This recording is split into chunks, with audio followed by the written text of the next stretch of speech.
پاکستان کے خلاف بھی کرتے ہیں. کہوٹا کا نیوکلیر پروجیکٹ سب کو معلوم تھا, بات کھل چکی تھی. انڈینز کا بھی اسٹریٹجک انٹرسٹ یہی تھا کہ کہوٹا کے پروجیکٹ کو تباہ کیا جائے. اسرائیلی تو یہ چاہتے ہی تھے.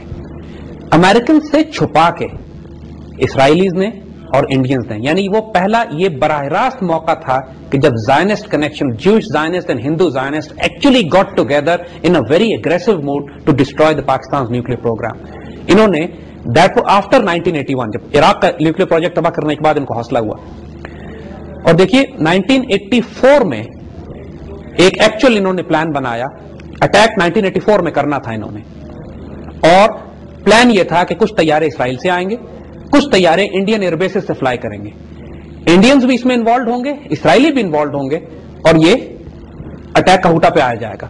اللہ کے فضل سے ہم کو اللہ تعالیٰ نے پہلے اس واقعے سے آگاہ کر دیا کہ یہ حملہ دشمن کی طرف سے آنے والا ہے. یعنی اتنے کم نوٹس پہ آگاہ کیا کہ رات 12 بجے ہمیں پتہ لگا ہے اور صبح 4 بجے اٹیک نے آنا تھا. اور تمام Pakistan air force airborne ہو چکی تھی اس وقت. یعنی ہمارے تمام کہوٹا کے اوپر جو ہمارے ڈیفنسز لگے ہوئے تھے ریڈ الرٹ ہو چکے تھے. تمام فورن آفس ہمارا جاگ رہا تھا ساری رات. وی نیو وی کین انگیج دم, وہ آئیں گے ہم سب کو مار کے گرائیں گے. اور اللہ کے فضل سے ہماری ایئر فورس بیٹریز, ہماری اینٹی ایئر کرافٹ بیٹریز, ہماری ایئر فورس, ہمارے پاس F-16 آ چکے تھے اس وقت, اور تھوڑے تھے لیکن دے ور دیر. اور ہمارے جتنے ہمارے باقی پلینز اور ایئر ڈیفنسز تھے, یہ ایک موجزانہ طریقے سے اللہ نے ہماری مدد کی ہے کہ we knew before they were coming, اور ہمیں کوئی خوف نہیں تھا. جو ریسپانس پلان پاکستان نے ڈیولپ کیا وہ یہ تھا کہ اگر انہوں نے آ کے اٹیک کیا کہوٹا پہ تو پاکستان انڈین نیوکلیر پروجیکٹس پہ اور انڈین بیسز پہ حملے کرے گا, اور ہم اسرائیل کے ڈیمونا نیوکلیر پروجیکٹ پہ کہ جو ان کا نگیو ڈیزرٹ میں ان کا ڈیمونا کا ایٹمی پلانٹ ہے, ہم اس پہ اٹیک کریں گے. ہمارے پاس طیاروں کی رینج اتنی نہیں ہے کہ ہم جائیں وہاں سے بامبنگ کریں اور واپس آ جائیں. ایئر ٹو ایئر ریفیولرز ہمارے پاس تھے نہیں. تو پلان ہمارے جانبازوں نے یہ کیا تھا, پائلٹس نے یہ والنٹیئر آفر کیا کہ ہم ون وے سوسائڈ مشن پہ جائیں گے, بام کریں گے, اور اس کے بعد we don't know what happens, we don't care. یعنی اس حد تک ہمارے پائلٹس آفر کر رہے تھے اپنے آپ کو کہ if they attack Pakistan we'll fight back and we'll attack Israel. That was the first time کہ پاکستان نے اپنی سیکورٹی پالیسی کا حصہ بنایا کہ ہم نے اسرائیل پہ اٹیک کرنا ہے جا کے. دیٹ اس سے پہلے کبھی اسرائیل کو ہم نے ایسا تھریٹ نہیں لیا تھا, اس سے پہلے کبھی اسرائیل کو ہم نے اٹیک کرنے کا پلان نہیں بنایا. What specific date was it? This was a secret, یہ کچھ کو اوپن نہیں کیا گیا تھا اس بات کو, لیکن آلموسٹ 84 کی بات ہے یہ تقریباً. اس میں مختلف, کیونکہ تھوڑی سی اس کی جو پوری ڈیٹیلز ہیں وہ اتنی ویگ نہیں کی گئی, ویگ ہیں تھوڑی سی, مگر the fact is کہ Israelis had a complete plan of coming, they almost came, اور اللہ کے فضل سے اللہ نے ہمیں ان وقت پہ انفارم کر دیا اس کا. سو اب ہماری سیکورٹی ڈاکٹرن, اب یہ دیکھیے کہ ہم نے سوویت یونین سے ٹکر لی ہوئی تھی, ہم انڈیا کے خلاف انگیج تھے, ہم اسرائیل کے خلاف انگیج تھے, ہم نے چائنا کو اپنی طرف رکھا ہوا تھا, اور امریکنز مجبور تھے کہ ہماری مدد کریں. یعنی this was such an aggressive foreign policy in that period کہ ایز آئی سیڈ کہ اگر اس فورن پالیسی کو ہم مینٹین کر سکتے آگے کے پیریڈ میں بھی تو آج بڑی صورتحال مختلف ہوتی, لیکن اس کو ہم ڈسکس کریں گے آگے.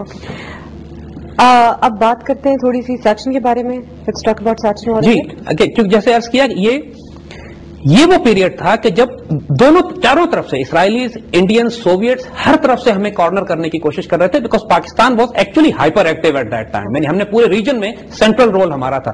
اس سے پہلے ہم تھوڑی سی بات اور کریں گے کہ صرف یہی نہیں کہ ان ممالک میں ہم اگریسو تھے, OIC کے اندر بھی, یعنی مسلم بلاک کے اندر بھی Pakistan was the most aggressive country at that time. Iran Iraq جنگ کو رکوانے کے لیے ہم سب سے لیڈ رول ادا کر رہے تھے. جب مصر کو انہوں نے کیمپ ڈیوڈ اکارڈ کے بعد OIC نے باہر نکال دیا تھا تو پاکستان نے جا کے مصر کو واپس لائے. یعنی وی ایکچولی پریویلڈ, ہم نے تمام مسلم دنیا کو اس وقت لیڈرشپ رول ہمارے پاس آ چکا تھا. اور خاص طور پہ رباط میں جو OIC کانفرنس ہوئی تھی اس میں جو پاکستان کا کردار تھا وہ امیزنگ, اور مسلم دنیا پاکستان کو ایز اے لیڈر تسلیم کر چکی تھی کہ آپ اب تمام معاملات میں لیڈ آپ کریں گے. عرب ہمیں لیڈر ایکسپٹ کر چکے تھے, ہم لیڈ کرتے تھے مشنز ایران عراق جنگ رکوانے کے لیے, ہم لیڈ کرتے تھے مشنز ان کے آپس, عربوں میں کوئی جھگڑے ہوتے تو ہم جاتے تھے. You see what I am trying to say is کہ اگر ایک قیادت پاکستان کی ایگریسو فورن پالیسی مینٹین کرے, ہم نے یہ بات پہلے پروگرام میں کہی تھی کہ اللہ نے ہم کو جغرافک لوکیشن اس طرح کی دی ہے, ملٹری مائٹ اس طرح کی دی ہے, طاقت ہمیں اس طرح کی دی ہے, اور اللہ کے فضل سے ہمارا اختیار اتنا ہے کہ ہماری ہاں اور نہ میں دنیا کے فیصلے ہو سکتے ہیں اگر ہم تھوڑی سی ہمت کریں تو.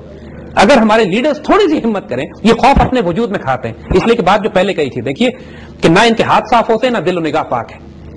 اگر کسی طرح کوئی قیادت ہماری ایسے آ جائے کہ جس میں وہ پاکستان کے لیے مر مٹنے کا جذبہ ہو, تو یہ پاکستان جس طرح کی ہمارا پوٹینشیل ہے, یقین کی جب پھر بات کو دہراتے ہیں کہ دنیا کی کوئی طاقت اس ریجن میں آپریٹ نہیں کرے گی جب تک ہم سے آ کے اجازت نہ لے لے.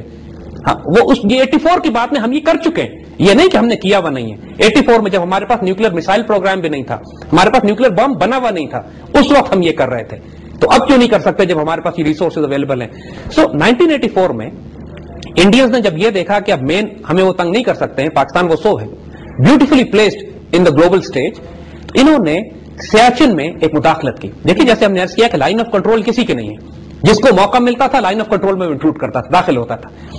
سیاچن کشمیر کا حصہ ہے, لائن آف کنٹرول ایک جب قراقرم ہائی وے سیاچن کے پاس سے ہو کے چین میں داخل ہوتی ہے. انڈینز نے یہ خواہش کی کہ ہم گلیشیئر پکڑ کے وہ اس کے اوپر سے قبضہ کر کے ہم پاکستان اور چائنا کا لنک توڑ دیتے ہیں, اور یہ بڑا خطرناک موو تھا ان کا. اس جنگ کے لیے ہم تیار نہیں تھے شروع میں, کیونکہ ظاہر ہے وہ جنگ بالکل اتنی ہائٹ کے اوپر ہے کہ وہاں کے لیے ہمارے پاس گیئر ہی نہیں تھا, ڈریسز ہی نہیں تھے. یعنی ہم نے اپنے جوان اور سولجرز ان نارمل ونٹر کلوتھنگ میں جن سے لاہور کی سردی نہیں رکتی, ہم نے ان کو -50 ڈگری پہ بھیج دیا. کوئی انسولیشن نہیں تھی, کچھ نہیں تھا. میں نے کیا نا کہ لاہور کی سردی والے ونٹر کلوتھنگ نکالی گئی. ونٹر کلوتھنگ کا مطلب ہے کہ لاہور پنجاب اور سیالکوٹ اور سندھ میں جو کپڑے پہنے جاتے ہیں ان کو نکال کے -50 میں بھیجا گیا.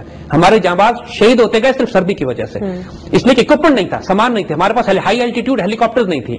انڈیا تیاری سے گیا تھا, اس کے پاس اکوپمنٹ بھی تھا, سپلائیز بھی تھی, ہائی الٹیٹیوڈ ہیلی کاپٹر بھی تھے. ہمارے پاس کچھ بھی نہیں تھا.